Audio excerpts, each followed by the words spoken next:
I had a sponsor tell me that once on my first detox, I had to have a sponsor at this rehab. So I was meeting with her because I had to. And I was like, look, I appreciate your time, but I'm not really a drug addict. I just accidentally got strung out on heroin. And she said, Jeannine, I hear you, but I do want to say that like normal people don't accidentally get strung out on heroin. Yeah. And I'll never forget her telling me that because like I did not get clean that day. I didn't get clean for another 3 years, but it sunk in.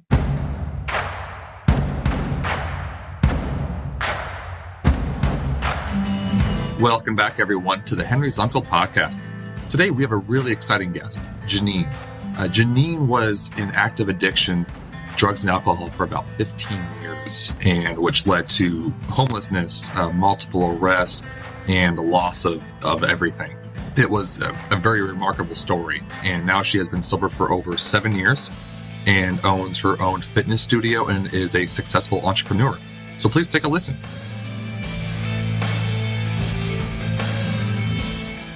Welcome, everyone, back to the Henry's Uncle podcast. I'm really excited I got Jeannine on the podcast today.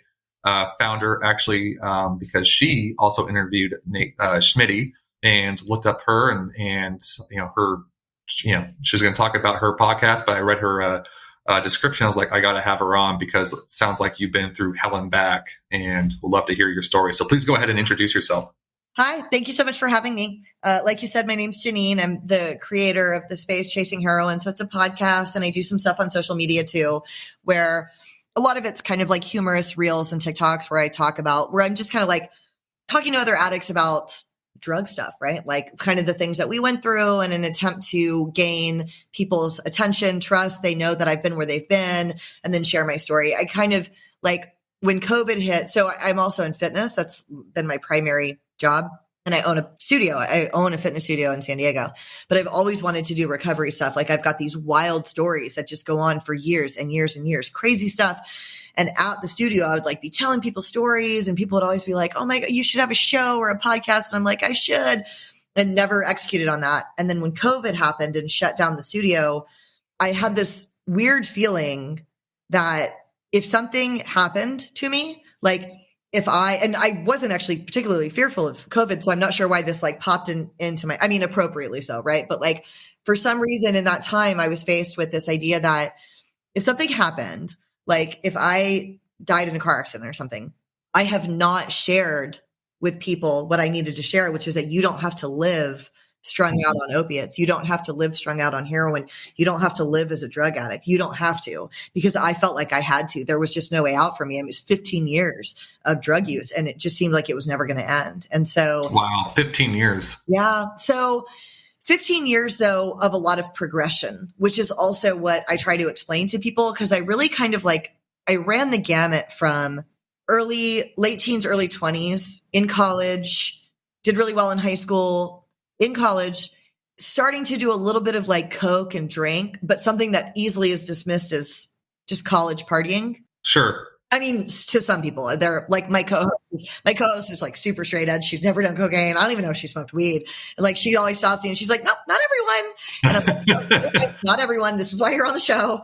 But, for like the average person, I guess, like partying. And then it continued into my 20s. So I left college and I moved to LA to pursue acting. And that was one of my first, that was sort of an addict move. College was hard, right? Like I'm sure college is hard. And I didn't feel like, even though I had excelled in high school, I didn't want to like play by the rules. And this is all real addict mentality stuff. I didn't feel like, taking the bus to classes and parking in the parking structure and buying my books and going, like, it was just all stuff that I didn't want to do. And so I thought that I could just be famous instead. Like I literally thought that I could just be like a famous actress instead. Interesting. Instead of graduating from college. I thought that would be easier. And that was one of my first big addict jumps from I could graduate college and get a job or move to LA and wait tables in an attempt to become an Oscar award winning actress. Like that felt easier. When you say that's an addict move, what do you mean by that? So addict mentality is often like the get rich quick scheme. The rules don't apply to me. Like I don't have to go through the same process that other people go through. I don't have to do the same things other people do. Like sometimes there's an idea, and I don't want to down talk addicts, but like sometimes there's this idea of I'm special, I'm unique, I'm different. And sometimes addicts don't even realize it. I didn't even really realize that I felt that way. And often it's kind of backed up because addicts are often intelligent, right? They often have high IQs. And so when you grow up and in most scenarios, you seem to have like almost a better understanding than other people around you. Like when I was a little kid, I had this explained to me at a rehab once. Like when I was a little kid, if I was at like somebody's house spending the night and the parents were fighting, we were like 5 or 6, like the other little girls wouldn't know, but I would have some like awareness of that, right? Like I just kind of seemed to have like extra awareness of the world, and things came kind of easy to me academically. I didn't have to study very hard, but I could still get better results. And so it was true, right? Things were a little easier for me. And there are plenty of intelligent people that aren't addicts, obviously, and they start to associate hard work with that. And my quick read on you after 30 minutes is that you would fall into this category, right? Like obviously intelligent, well-read, but you have at some point associated, if I work hard, add in my intelligence and my IQ, I'm going to get further, right? And like an addict might have the high IQ and things are easier, but we think, oh, things are easy, I could do less. And again, not to generalize that everybody feels that way, but I definitely felt that way. And I know a lot of people in my addict circles feel that way too. That's fairly common. And that just sort of developed in me. And so I got to college and things were a little bit harder and I didn't want to do that stuff. Also my parents had split up, which I was kind of sad about, but like, sometimes I say that and people are like, oh, that's what happened. And I'm like, no, lots of people's parents get divorced and they don't shoot heroin behind it. You know, like obviously already had a predilection for an addiction. And so sure, I was like sad. And maybe that's why I was doing making some of the choices that I was making, but I also kind of took them next level. Right. So left college, moved to LA. So that's what I mean when I say, or like, okay, for example, I would do this kind of thing. So I went to the University of Georgia. I first went to George Washington University in DC and left after a semester. And because I couldn't handle it. It was hard, left and went to University of Georgia. And there was like this massive parking structure that you had to park in to go to class. And I hated it. You had to leave like an hour before everybody else goes to this place. You had to leave like an hour before class to find parking and go get on a bus and go to these huge buildings. And like, I didn't want to do any of that. Like, I didn't want to bring my bag and go. I didn't want to do any of that. So I would be late. I was always late. And I would park my car. So there was like stairs and a vending machine and a big like sidewalk on the first level. I would park my car on the sidewalk in front of that vending machine because I was always late and run and catch the bus. And after, I don't know, months of this, I came back and my car wasn't there. Obviously, they had towed it. And when I like called the tow place, I had this Southern accent and I was like, did y'all tow my car? Like I was pissed at them. And I was like, where's my car? And that's the kind of stuff that didn't connect for me. Like you parked on the sidewalk like an asshole. They towed your car. But I felt like I lived the life of a train wreck addict long before I was like fully addicted to any substances. And I didn't understand why, as smart as I was, right? I had this high IQ. I did well on my SATs. As smart as I was, my roommates and the girls around me and the people around me could like make things work and get places on time and pay for things and pay bills. And I was just always like scrambling to make up for things. Like I just couldn't make things work, if that makes sense. Why do you think, because it sounds like now, you own your own studio. So, your fitness studio and stuff. So you have to, make payments every month and, have things in order and all that stuff for, things to work. So if you go back to, your early 20s, what was it in your mind that just said, I don't want to say I can't do this, but why the delay? What was it? I thought I didn't really have to. I thought playing by the rules was like for suckers, which is completely false. And I learned eventually that if you want a hard life, you do the easy things. And if you want an easy life, you do the hard things.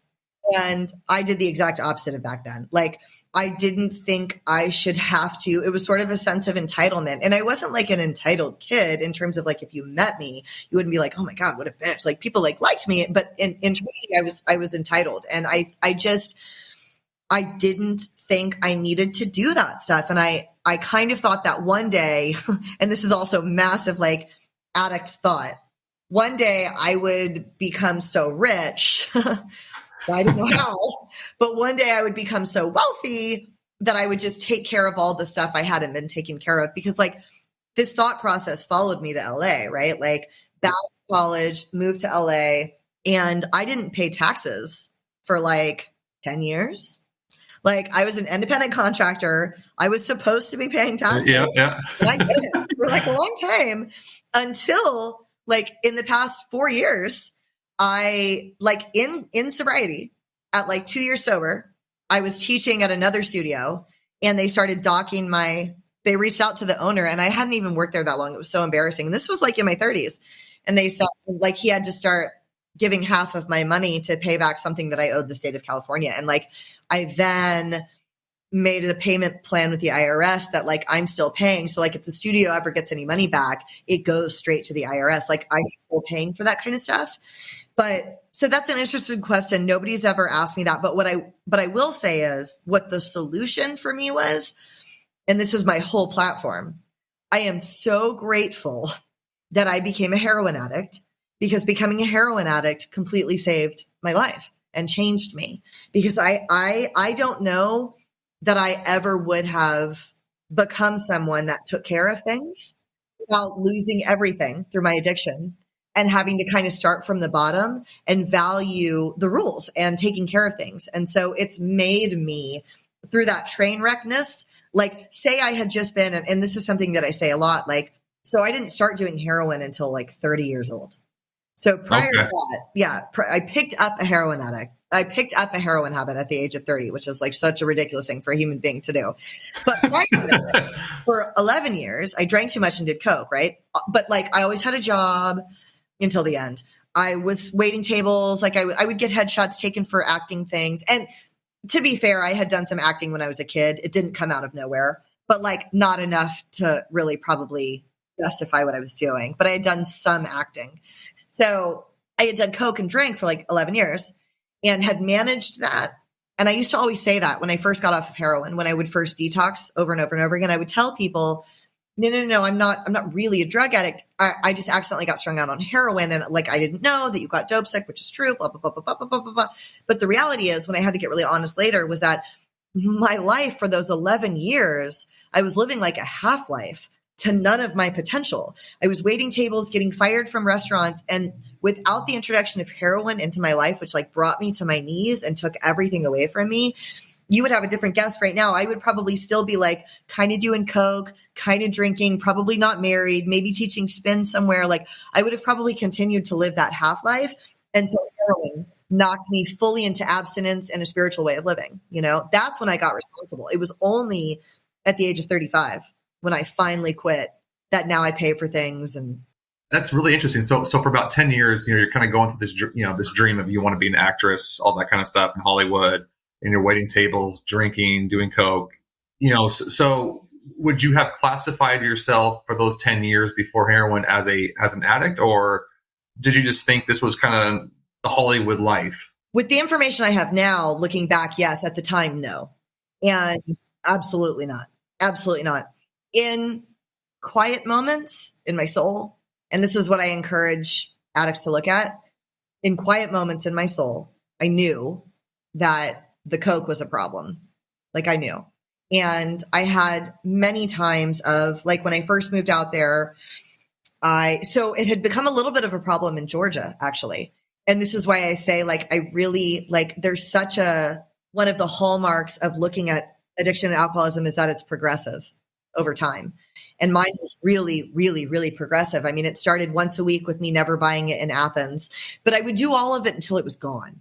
And I hadn't been that way with drinking. I didn't like smoking weed. I hated, like in Athens at that time, people would like eat mushrooms, and I hated psychedelics and I hated mushrooms. So I was a pretty responsible person. But the coke just was like a different level for me, and I loved it, but I wasn't ever buying. What did it do for you? So have you ever gone to an AA meeting? Yes, I have once. Okay. So you'll often hear alcoholics say, and this was something I didn't identify with, and this is why I share it. You'll often hear alcoholics say, the first time I drank, I knew. I was 12 and I drank until I blacked out, and I knew that was it for me.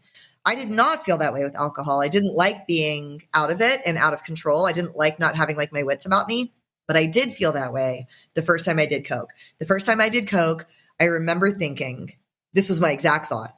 I was at my bar where I worked, and the guys finally let me do it because it was like, it's so funny to talk about now, to think about. So this would have been like 1999, 2000. There was like chivalry around the drug use, right? Like, don't let Jeannine do it, but if she does, we're going to pay for it. Like it was like chivalrous drug use.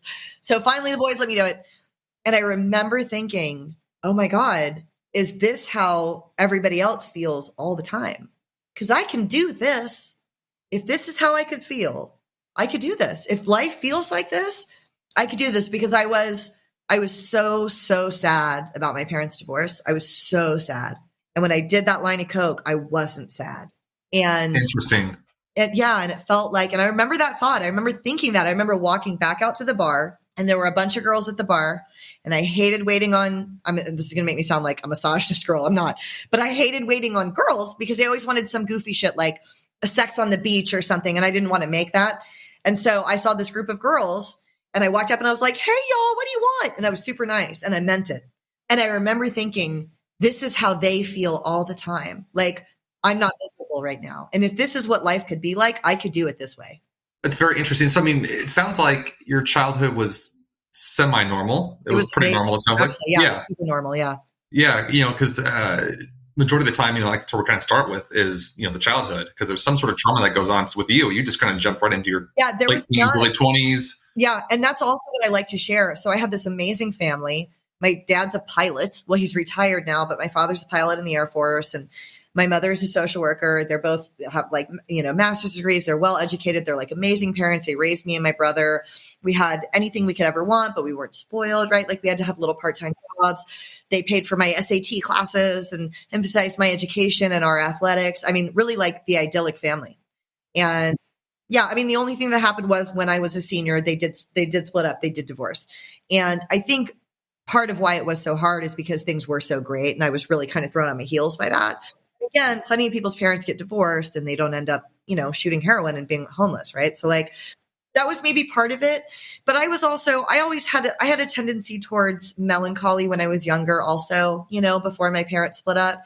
And so that feeling with the coke wasn't just about the feelings in the recent years. It was kind of like for a while I had felt, a little bit like, I don't know, there was just things about me that I was insecure about. And I remember that was the first feeling, but there was no connection. And that's what I thought too. And that kind of kept me feeling separated from other addicts for a while. If I'd go to NA, or like my first meeting was a CA meeting in LA, and people would talk about like these awful things that had happened to them. And I would think, see, like that's a drug addict, right? Like, yeah, sure. Something horrible happened to when they were a kid, and now they're smoking crack in alleys. Like, that's not my story. Like, my dad's a pilot and I'm just doing powder cocaine. Like, I'm not a drug addict. I can get this together. Yeah. But to answer your question, like, there were moments though. Like, I remember in Athens, I'd been up doing coke all night, and I was back at my apartment, and I was in the shower, and I sat down on the bathtub floor. And I remember thinking, like, this is bad. Like, this is bad. And I hadn't done that much. I hadn't lost anything. Everything was fine. But I knew in my gut, this is not good. This is like drug addict style, how you feel. And in quiet moments, I knew, and I believe that in quiet moments, most people know.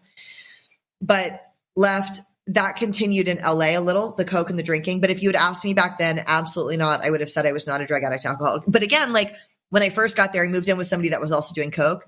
And after like 6 months, I was totally out of control with this person. There were multiples of us that lived there. There was like 5 people that lived there. And one of the guys did coke. And like, I had to borrow money from my brother, who was younger than me, to move out. And then I quit for like 4 years. And so I would look to that time as, well, I wasn't really an addict because I quit for 4 years, but that entire time I was drinking. Sure. So I wasn't really, you know what I mean? I wasn't quitting. Yeah, I kept going. Yeah.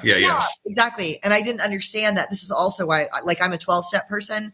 And this is why I really believe in the importance of the steps. It wasn't until I did a step 1 and a detox at 32 that I realized that those 4 years that I'd always looked to as evidence that I wasn't a drug addict, I was drinking the entire time. There was no space there. Yeah. It was just drinking instead of coke for a little while. So, I want to go back to, when you mentioned, like, when you did coke for the first time and you're like, oh, this is amazing. This is, probably how everyone feels. Cause like, before the podcast started, we were kind of talking about that, like with my brother, where he said, I mentioned the story, and I mentioned on on this podcast and different episodes of where he, cause I suffer from anxiety. So I do have Xanax on me, and For me, it's like when I suffer from a panic attack, or I feel the anxiety coming on, I'll take it. I don't get that warm hug or like, oh my God, I feel, normal now. I mean, it's like, yeah, I don't have, the panic coming on, but it's not like, oh, I need more to feel more normal or whatever it may be. Like when my brother stole it and he confessed to my parents, he did, and said, I just want to feel normal. And I think for many people, because I got to imagine 100% of the time I've interviewed someone in recovery on this podcast, that's exactly what they describe is, oh my gosh, whether it's Coke or opioids or alcohol, it's like, it makes me feel normal. And I go back to so much of like, people who haven't experienced addiction yet, how hard that probably is to comprehend and relate to. Because, it's like when I drink, it's like, okay, I'll have a couple, beers or whatever it may be, or a cocktail. And it's like, get a buzz. Yeah. Okay. That's fine. But I don't really want to keep going anymore because, I don't want to hangover the next morning or whatever. I just want to feel, just want to go about my day. So what percentage of you or your friends who are in recovery, when you talk about that, what is the percentage of like, when I tried this certain drug, it just made me feel normal or made me feel better? Is it like 100% of your friends who say that, or 100%? But here's what's interesting about that. And I don't think I've ever thought about that until the way that you just said it and the way that you did. It's what I thought normal was supposed to be, which exactly. was actually a feeling of elation, which is not what actual normal is. Normal is life on life's terms. Normal is you might find out on a Monday at 10, you have to leave your house that you've lived in for 5 years. And it throws your whole life into a tailspin, right? Normal is your 3-year-old is home while you're trying to record and it's, loud in the background. Like that's actually normal. And I think, again, a hallmark of an addict, especially early on, is we don't want to feel bad ever. And so it wasn't normal I was experiencing. It was elation, but I assumed that's how everybody felt all the time. And that's how they were like doing life. And so I think the disconnect sometimes becomes when you're off the substance, we probably feel normal, but to us, like one of the things that has to happen early, I think for most addicts in a way to like mature into recovery and stay there is an acceptance that life is not always amazing, that life is sometimes challenging.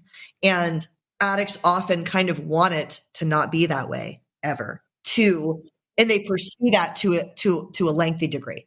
That's an interesting point. So, and I heard this from, I don't know if you've ever heard of Dr. Gabor Mate. I don't think so. No. Yeah. Amazing guy. He's been doing, addiction research for years, but he said this on a podcast once and I was going to ask you this, like, are you sensitive towards like emotions? Like, are you more sensitive towards your surroundings compared to like others where I kind of picked it up on it when you said that you're 5 or 6 and when you're over at a sleepover and their parents were fine, you noticed it, right? And so, because he mentioned that, and my brother was so sensitive, if something didn't go his way or if, if he heard someone say something about him, he could, easily have misconstrued it to like, oh my gosh, I'm not right. Or, whatever, and then all of a sudden it just takes all that burden on your shoulders. And yeah, I massively do that to this day. Like a few weeks ago, we recently installed a camera at my studio that does audio also. And a few weeks ago, I thought I overheard, this is me now. They're never going to hear this, but hopefully I thought I overheard 2 of my employees, and I like love my girls that work there. And I want us to all be friends and but they work for me. And so sometimes things come up and I get like crazy. My feelings hurt, like not just employer stuff. I take it personally. And I thought I overheard them talking about me. So I was like, going back, like listening to the camera with it next to my ear, and the music was really loud, so I couldn't hear. And I was talking in one of the rooms really loud in the recording. And so I'm like, oh my God, I'm so loud. I can't hear these. And I'm like listening to them. And now it's been like a month and nothing came of that. I was like, one of them's going to quit. Oh my God. And it's one of my more talented instructors. And I was like, I bet she's quitting and she's telling the other girl where she's going. Okay. I'm sure that none of that was true because now this was like over a month ago and I haven't heard this. And yeah, I do that too. Like that extreme extra sensitivity. And I've also found that to be a hallmark of addicts as well. That's an interesting point. Yeah, and I never thought of that until Dr. Monte said that on that podcast, and I was like, that is, I mean, it was to a T. and I found it so interesting. So yeah, like exactly when you kind of mentioned like how you picked up on your friends, parents fighting like that. That's a very interesting thought, that you're, I don't know, that many years later that you still think of that. So right. Just a little bit more aware, there's some awareness there. And so, but I have a question for you about your brother. Sure. Did he follow through on details with things? Did he play by the rules and pay for things? So that's one reason why I kind of went that direction was so for like paying things, like it was always a challenge for him to like pay bills. And it's like, he just never wanted to do it. Right. And it's not like he didn't want to do it. Sometimes it just didn't happen. And so like the organizational stuff, part of, the organizational aspect of it, like, always drove us nuts where we, growing up, we had a bowl at our front door. So like when you walk in, you just throw your keys in there. He would never do it. Just like never. And so it's like, you try to ask him, 1,000 times and just like, it's not that I didn't click. He would always say, I have so many thoughts in my head that just go around. And when I walk in, like, I don't think of it. Or, socks. Like my dad got so damn mad because he would always steal his socks because he could never find his own. Right. So like, so it was a very interesting parallel when you mentioned that, just how much it kind of paralleled his life as well in terms of, the same aspects he would do. And it's the little things that, and this is, kind of the one reason why I started this podcast, because you start talking to people in recovery and how many characteristics you pick up on, or I picked up on with James with other people. I mean, it's just almost identical. And right. It's just, interesting. Yeah. It's very fascinating. To me, that's a good sign, because to me, that means this is a real identifiable disease with real identifiable solutions. Sure. And that's what I finally realized too. I never wanted to qualify as an addict alcoholic. I never wanted to be in like a church basement on a Friday night with people drinking coffee, like at 29 or whatever.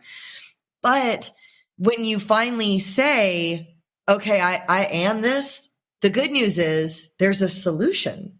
If you are that, like, if you're just like, can't get your shit together because you're irresponsible or disorganized, like, but like, if you're an addict alcoholic, there is this solution outlined, and that there's a way. I mean, for me, it was 12-step. And I understand that not everybody does that. But for me, 12-step gives you back a framework for living. And that was how I found the ability to take care of things. Yeah. So how did you go from, like you mentioned, about a decade of just, drinking and cocaine to heroin? What was that transition? So I was living in LA. The coke use had gotten really bad. I'd broken up with a boyfriend. My car died. And in LA, you can't like live without a car, or it's very challenging anyways. And I ended up having to leave LA. My mom lived in San Diego. So I left LA, like tail between my legs, like burned all these bridges to the ground. Everybody was upset with me all the time, and people knew I was out of control, and it was like very embarrassing. It's still one of the only areas where I haven't really gone back and like, I don't really necessarily owe anybody a real amends. I owe one person probably a financial amends, but like even after 7 years, some of the stuff, because in San Diego, when I was using heroin, I was around other drug addicts. In LA, I was around like regular people. Like my boyfriend was like a regular guy, and like I lived in kind of a nice area, and I was just like causing all this embarrassing wreckage for like normal people, So left LA, moved to San Diego. I lived with my mom briefly. And the goal was for me to get off coke, but I refused to quit drinking, and I refused to be a 12-step person. I was not going to do 12-step. I refused. I wanted to do some other form of recovery. And I went to like a harm reduction therapist who was going to like allow me to drink, but just not do coke. And like I was trying all these things. And then I ended up settling on like all of my connections were in LA for coke. I didn't know anybody in San Diego, so I wasn't really ever finding it. So it just kind of like faded a little, but I was still drinking pretty heavily. So my mom moved into a smaller place, and I needed to find a roommate. So I found a roommate on Craigslist. The guy was great. He ended up saving my life years later.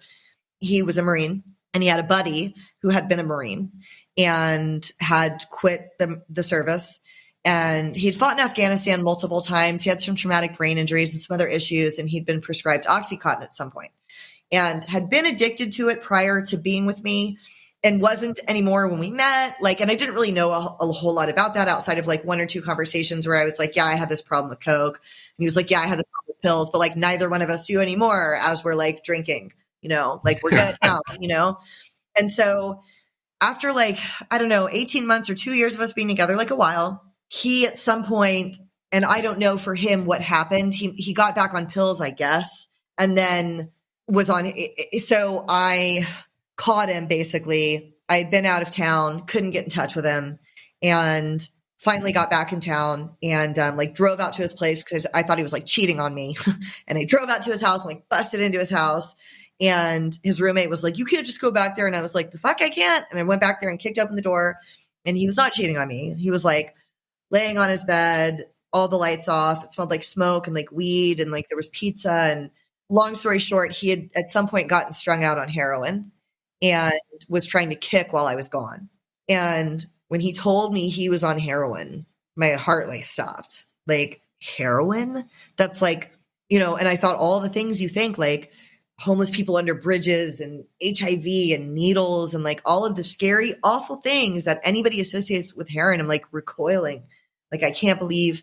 And I remember we were in my car. We had gone out. We were in my car by the time he finally told me. And I remember what he said. He said, so, because I was like, if you're back on pills, you can tell me whatever. And he said, well, I am on something, but it's not, it's not pills. And I said, well, what?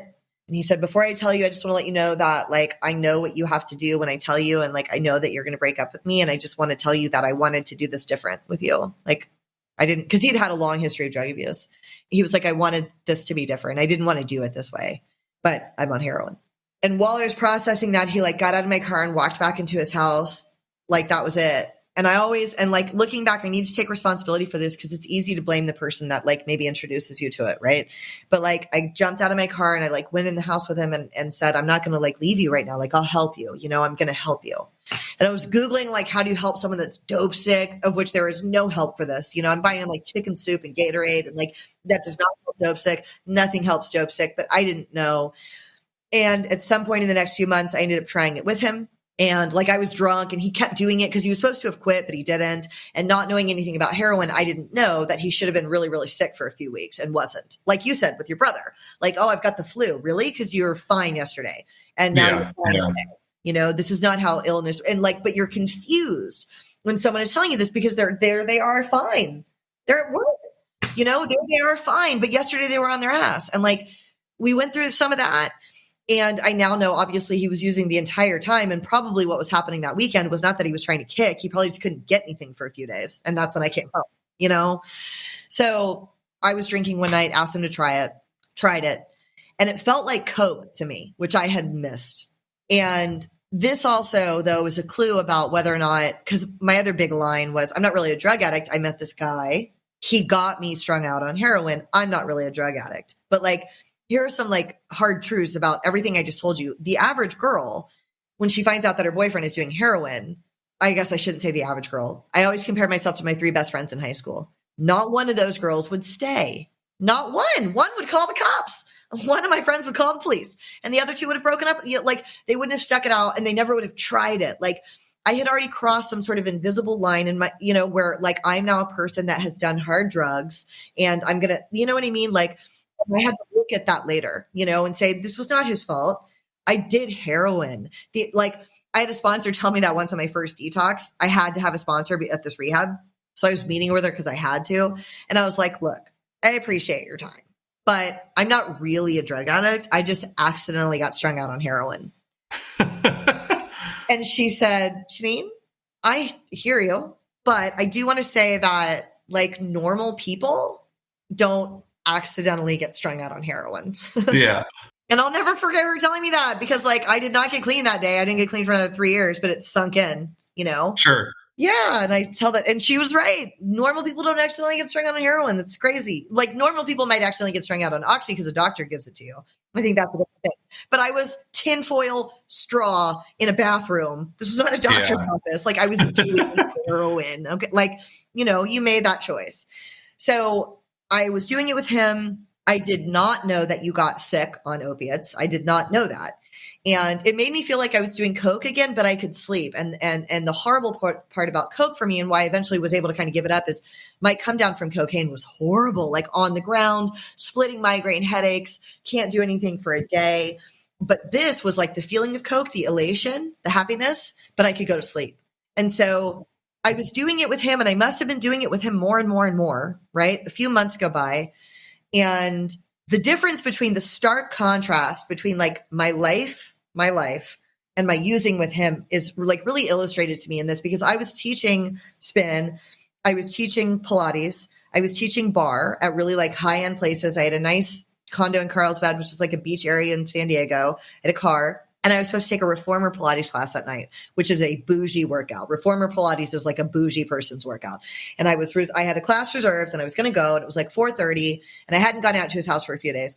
And at like 4:30, I started feeling sick, and I thought I had the flu. And we had a mutual friend who lived closer to me, and he called me and was like, hey, what are you doing tonight? And I was like, well, I was going to go take this class, but I'm not feeling good. I think I'm like coming down with something.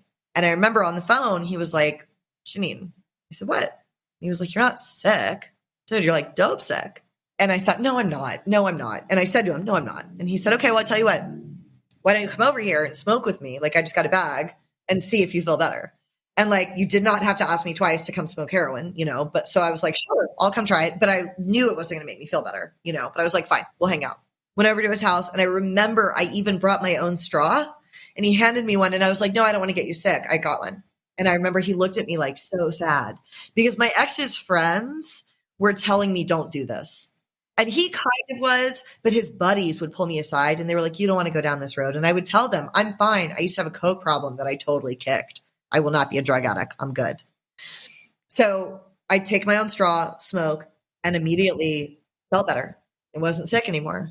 And I had this like sinking realization that I was addicted to, and I looked at him and I was like, okay, did I just accidentally get struck out on heroin? Is that what happened? And he was like, Jeannine, bro, I told you, dude. And I was like, okay, so what do I do now?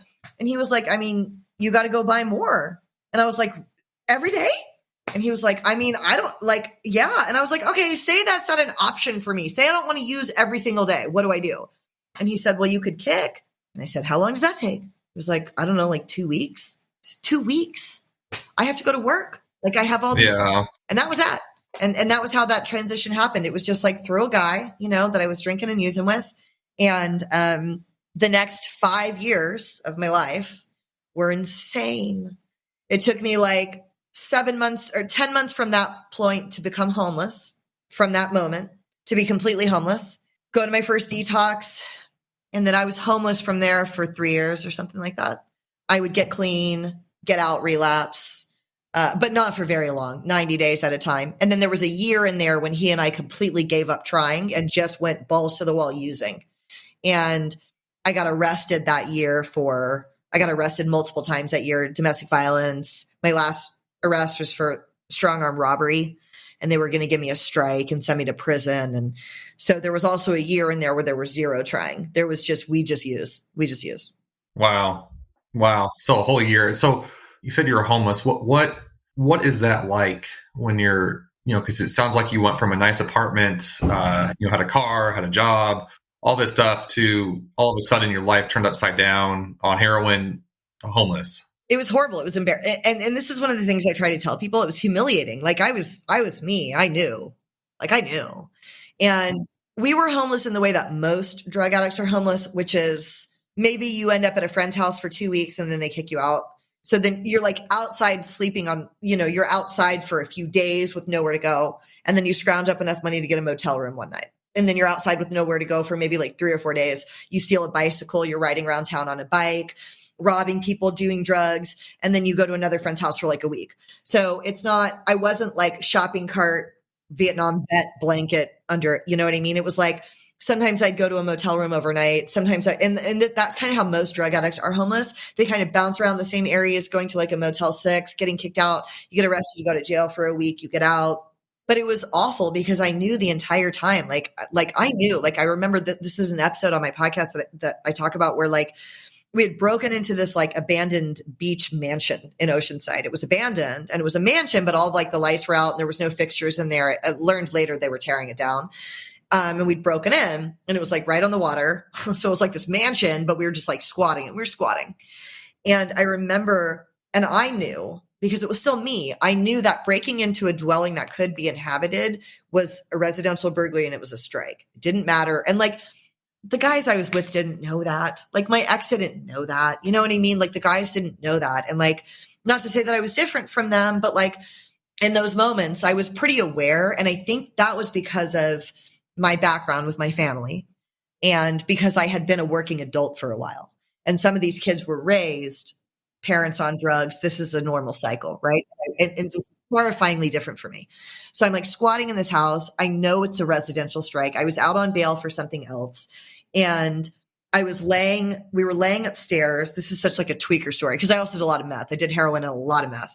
And you know those blankets that are like reflective? They're like space blankets. They make a bunch of noise. So my ex had like stolen a package of like space blankets. So we're upstairs in this like burnt out mansion thing with no toilet or anything. We're just like going to the bathroom in the ground and like the holes in the ground where the toilet was supposed to be. And there was a demo model home next door. And he'd broken into the demo home and stolen all the pillows. So we were laying on the ground on these pillows with my space blanket. And I remember staring at the ceiling. And I was like 32. It's not young. Wow. Yeah. And he's laying there asleep. And I just remember staring at the ceiling with my stupid ass space blanket making all this noise. And every car that drove by with brake lights, I thought was cops. I'm in a constant state of panic. And tears were just like running down my face. I wasn't crying actively, but tears were just like running down my face. And I can remember how it felt right now in my body to be laying there thinking like, I'm going to get a strike any second. I'm a heroin addict who lives here with this asshole. And I was just teaching bar at Rancho Valencia Resort. Like I was as confused as anybody else. So I do want to say this in particular for like your family around your brother who passed. I think the reason I knew in those moments was because I'd had such a solid family structure. There was no doubt that what I was doing was so far from like a moral compass I'd been raised with. And their love and support for me growing up is not what caused my addiction. Their love and support for me growing up is what kept bringing me back. And I'd be willing to bet that your family's love and support for your brother probably actually extended his life. Like time after time, there were probably countless moments that you guys don't know about where because you guys were there, he put something aside or like made a choice to try again, you know? Sure. No, I get what you're saying. I know him and my parents had a very close relationship. It was Sounds like it. Yeah. And my dad and my brother and I, we worked togetder for the last 10 years together and all in the same office. So, I mean, we had our moments, of course, family working together, but I mean, 90+% of it was all good. But it was when I moved out of Portland with my wife and, he followed about 6 months later, James followed about 6 months later. And that's where, for me, it was, I saw the, our interactions every day. And there was just, like I mentioned before we started recording, was like, there was just some stuff that just never, ever added up. And again, I didn't know at the time he had a previous addiction or whatever. And so that stuff just kind of turned me off. Because I'm going, what's going on? And I never confront him because it was, how do you, besides just being blunt about it. And you don't know, and maybe somebody's just fucking up. You know what I mean? You don't know. All that stuff. Yeah. But I mean, majority of the time though, it was fine too.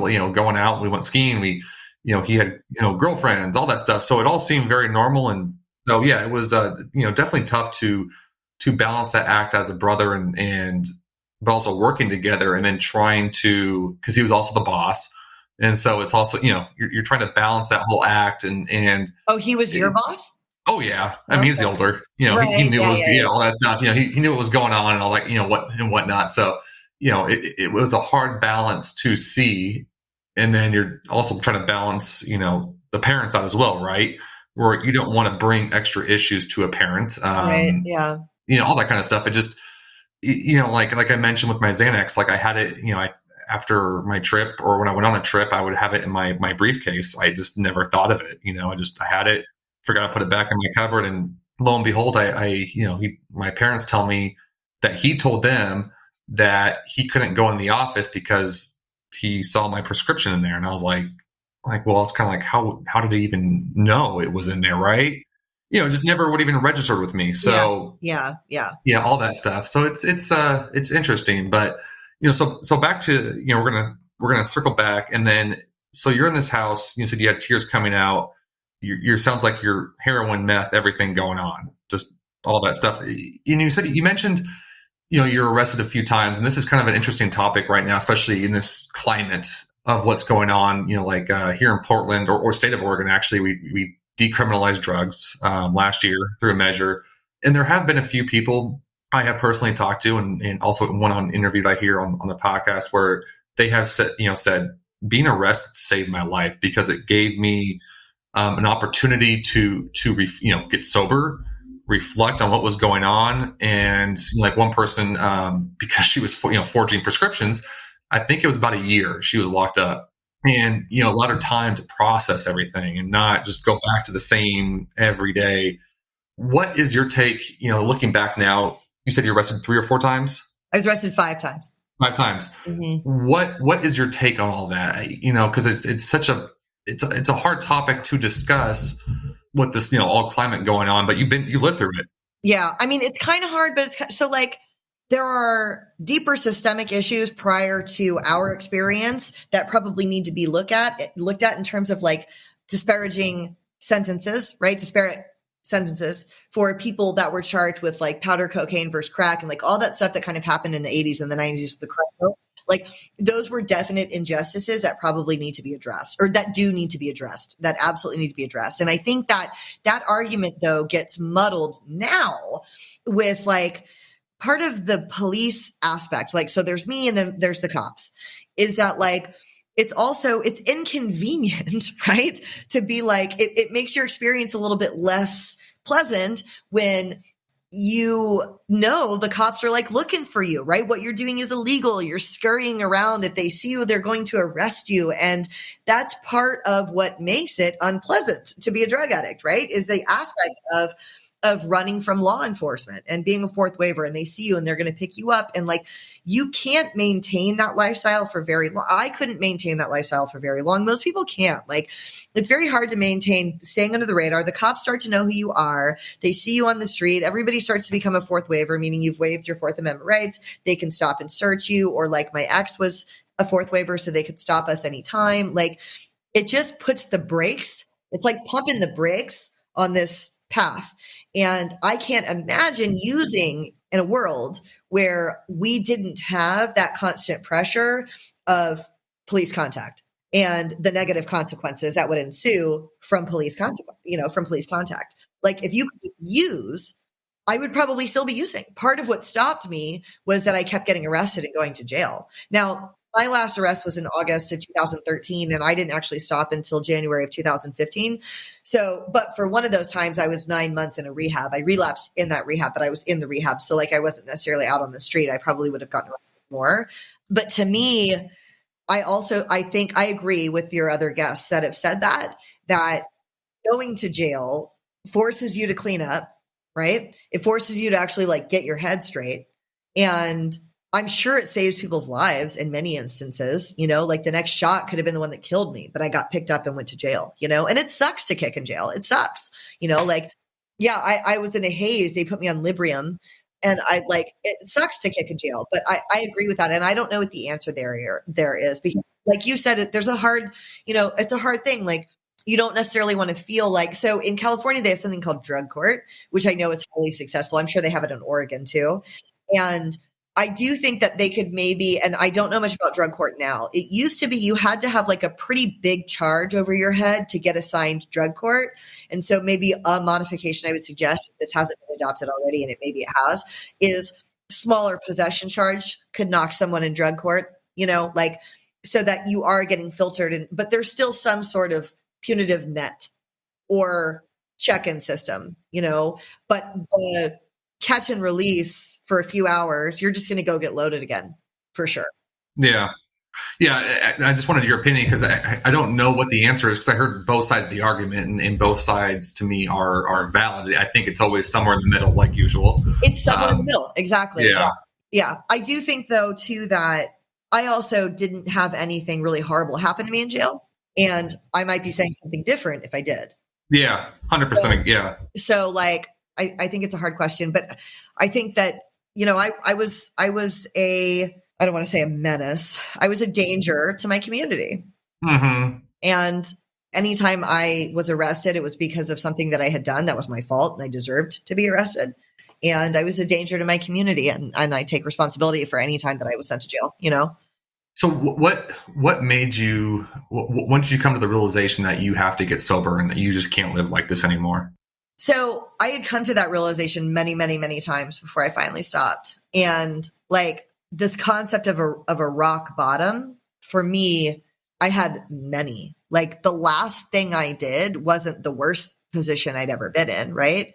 And that's why one of the other messages of my platform is like, keep trying, keep trying, because like your clean date is out there. Like your sober date is waiting for you, like I believe that. And if we keep trying, every time you go into a program, every time you go through meetings, anytime you go to a detox and they make you go sit through an H&I panel, even if you end up using again, for me, I was learning more every single time. Like I was gathering information and I was learning more things. Like it was my very first detox, my very first step one in 2011, where I realized that 4 years where I wasn't doing coke was not a 4-year break in my addiction. That was not a period of sobriety. I realized that in 2011. I didn't stop till 2015, but that sunk in, or that sponsor that said normal people don't accidentally get strung. That was in 2011 also. I didn't stop until 2015, but like every time I went in, I learned more. And by the time, so I think I told you, we took about a year to just use, to just rage, not even stop, not even try. And coming out of that year, I was scared, and to a point where I thought, okay, I went from thinking I was not a drug addict and this was all a mistake to believing that I'm a really bad drug addict and I don't know if I can stop, I'm scared now, and that was in 2013. That was after that last arrest for robbery. And I had gotten out of jail. They actually never pressed charges on that charge. I went to jail for 3 days, got out. They kept my ex in a little bit longer. In that period, I begged to go back into a detox, and my mom took me to a detox. My ex was supposed to pay her back because my parents didn't pay for anything after the first, nothing, no sober livings, no, nothing. Like I was completely on my own. But she did pay for this detox, again, with the idea that he was supposed to pay her back, but she told me she knew he wouldn't, but starting from that time, which was in about 2013, I really started to believe that I can't live like this anymore. Like I have a real problem and my life sucks. My great love is teaching spin. I teach spin, and it's like my greatest love of my life besides my husband is like teaching spin and talking about recovery. And I started thinking that I wasn't ever going to be able to teach again. And that idea for me was so sad and so heartbreaking because it's my life's purpose. I love it. And I started thinking I don't think I'm ever going to teach again or work out again, probably. I have nothing, and it wasn't even that I thought I was going to die. I thought I was going to live, but horrible life. So that was when I started actually really trying. I relapsed several times after that, but that was when I started trying. And then when I would relapse, I would be really devastated and mad at myself and get back into another program. And so I went through a cycle of another 2 years of getting into a program. I would get 90 days and relapse. Get another 90 days, relapse, get kicked out of the program because they usually give you one grace relapse. Second one, they're going to kick you out. And then I would be homeless for a few weeks or a few months, bouncing around until I could get back into another detox. Detox, get clean, really, really try, relapse after 90 days, get kicked out, be homeless until December. Exactly. I know when. December of 2014, I was in a sober living, but I was using, and I would use in the sober living. And everybody would know and want to kick me out, and I would do it anyways. And I could pass a drug test. I was really good at passing drug tests. So I would be using, but I would pee clean. And so they couldn't kick me out. And I would do this dance until I wasn't paying rent though, until finally after, a month and a half, they'd go, well, now it's because you haven't paid rent, but I wouldn't usually pee dirty. So it was New Year's Eve, 2014. And I was out to dinner with a friend, and the sober living manager called, or the owner. And she said, you left some heroin on the bathroom sink and you can't come back. And I was like, you don't know that's mine. That's circumstantial evidence. 8 other women live there. I peed clean this morning. And I remember what she said. She said, you're right, Jeannine, you did pee clean this morning. That's true.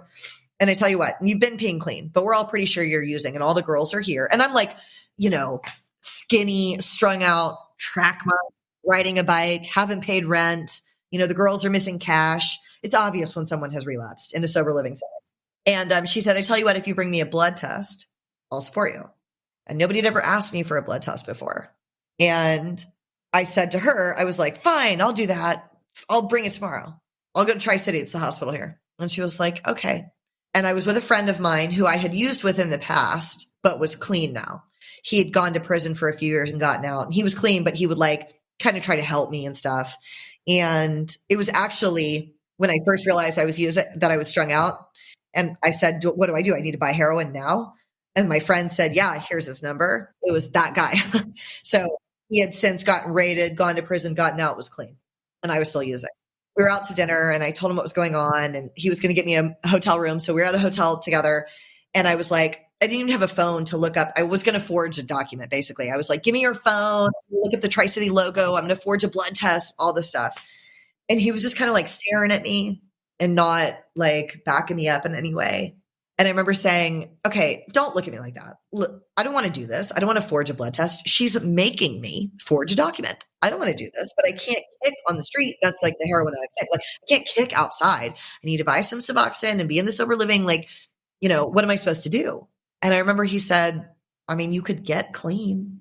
And like, people have said that to me before, obviously. And I don't know what it was about. And I stayed there that night and I wasn't ready to get clean yet. And I had one Suboxone on me and that was it.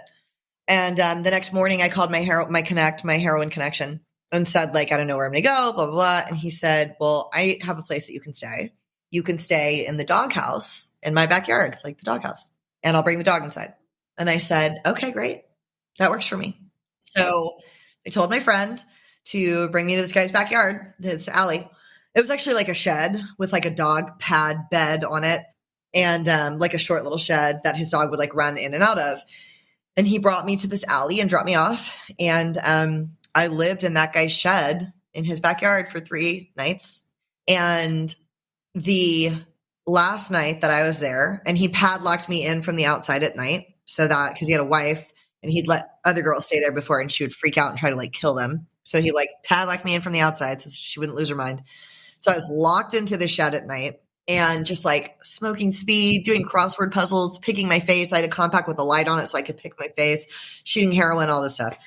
So I'm in the shed. And the last night, the original roommate I told you about, who I met the guy through him, he called me. He's still in the Marine Corps actually. And he called me and he had gotten back from some deployment overseas and he was out in 29 Palms, which is like an hour and a half from here. And called me and said, what are you doing? And I said, I am living in a doghouse and I think I'm going to die. And he said, okay, if I come get you, will you come with me for however long? And will you actually go? Because he tried to help me before and I'd stolen money from him once and ran away, like jumped out of his car and ran like crazy shit. And he said, if I come get you this time, will you come with me? And I said, yeah, I will.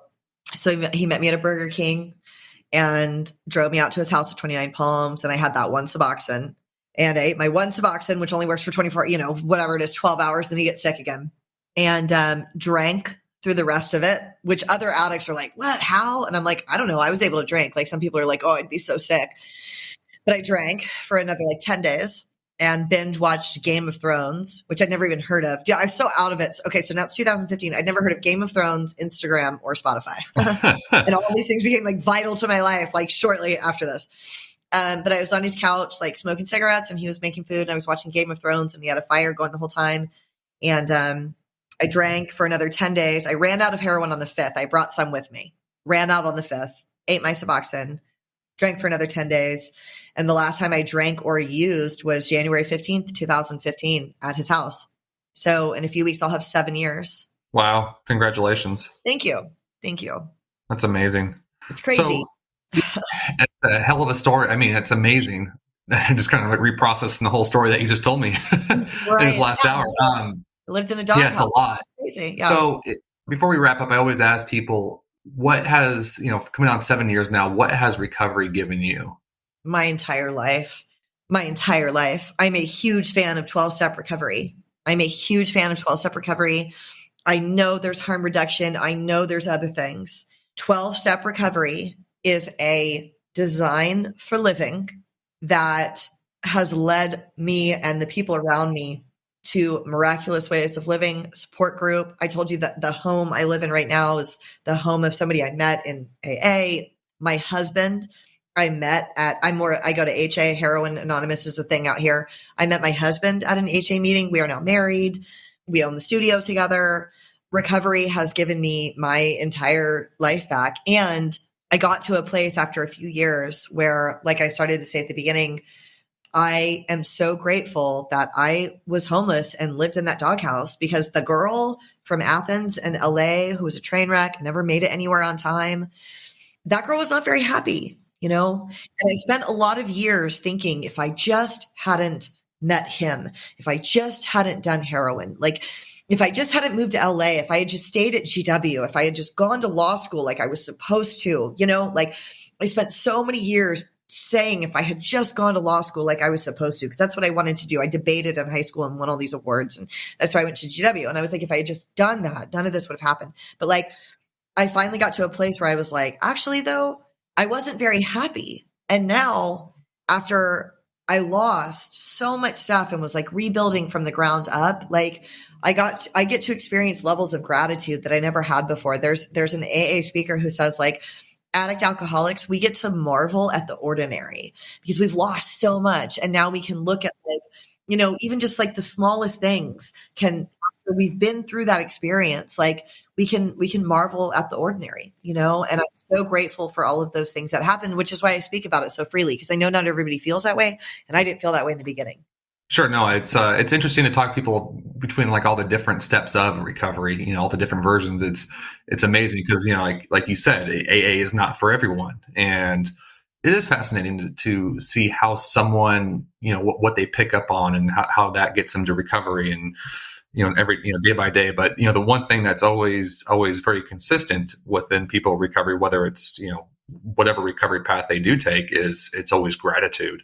That's always I think that's, I don't know how many times I've said on the podcast, that's what I learned the most from people who've gone through recovery is, you forget how grateful you are and just the small things. It really is. It's really the small things that we kind of take for granted. So I don't know, maybe that's what recovery has given me in terms of, I mean, I'm not in recovery, but listening to you people who are in recovery, that's, I think, something that I have definitely picked up on is really gratitude. So I thank you for that. This is obviously, and I just want to commend you for two things. One, this is one of the best interviews I've ever done. You actually really listened and asked questions nobody ever asked to me before. So you're a great interviewer, for one. Thank you. You really listen and are picking things out and putting it together with other things. And also I just want to commend you on taking the tragedy of your brother's loss of life. And I know it maybe began as a way for you to make sense of things. And I'm sure that that's part of it.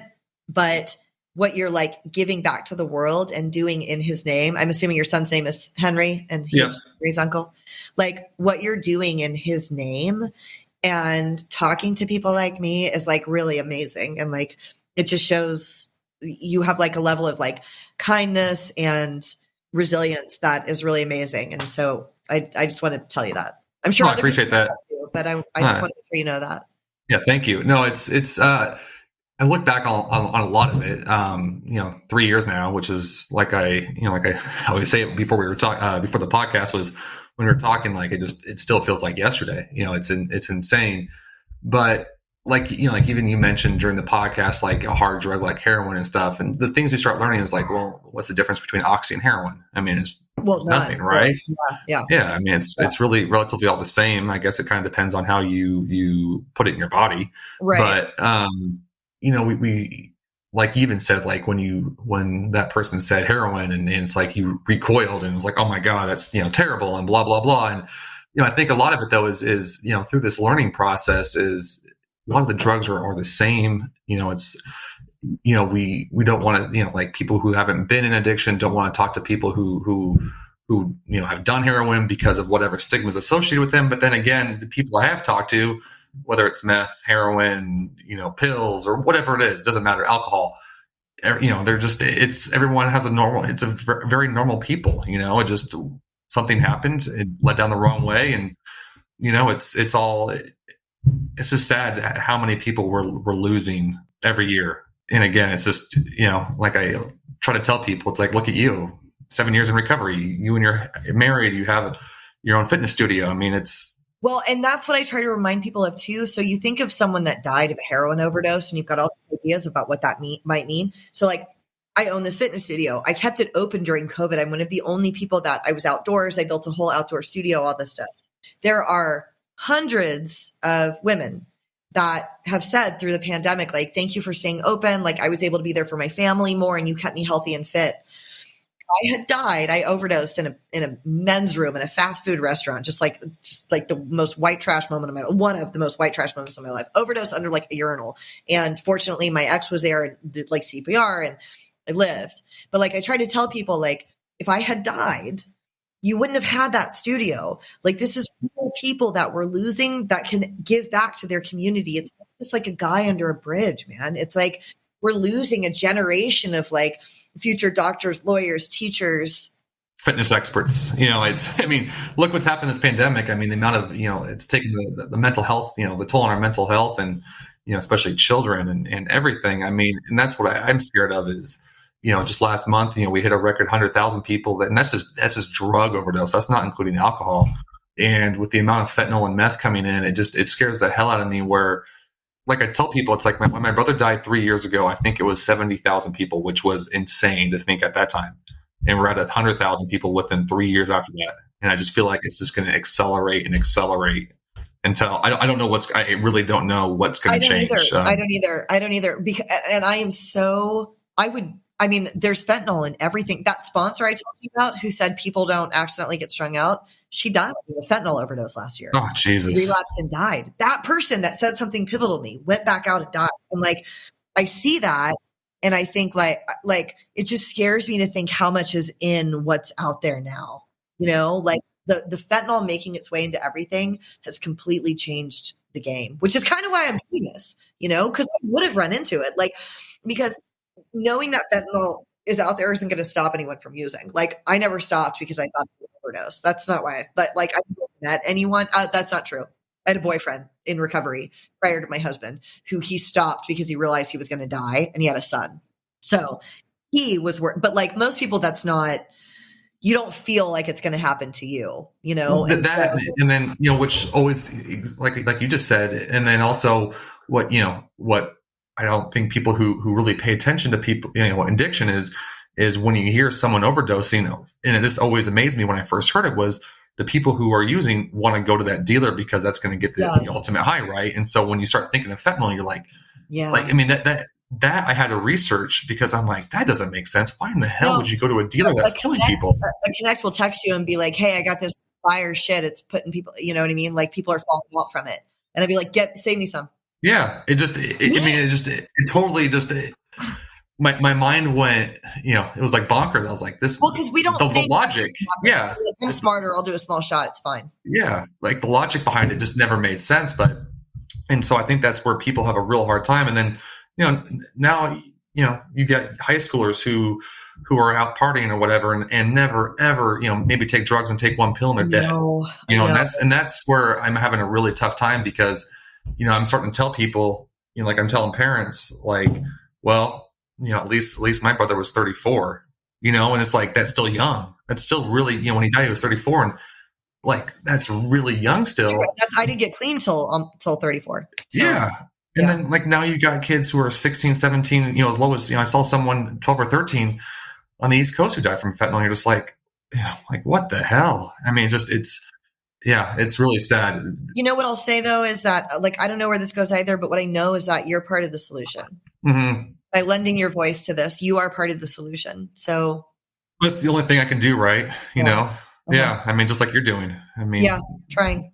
Yeah. Trying. It's going to take millions of people. Yeah, I know. I know. I thought we would have gotten there by now, but I don't know. I just, like we just talked, we don't know what's going to happen. So, right. But well, Jeannine, thank you again. I'm so glad we both got the chance to interview Nate, and that's where it led me to see you and your profile and what you're doing. So I'm really happy we got a chance to talk and hear your story. It's remarkable. And again, best of luck and enjoy that sunny sunshine down in San Diego. I will. And I'm going to contact you about being a guest on my show too. Okay. Appreciate it. All right. Alrighty. Thank you, Jeannine. Bye. Bye. Thank you for listening to the Henry Zunkel podcast. Please like, subscribe, and leave us a review. If you would like to learn more about our nonprofit, please go to henrysuncle.org. As we say here at Henry's Uncle, you are loved, never judged.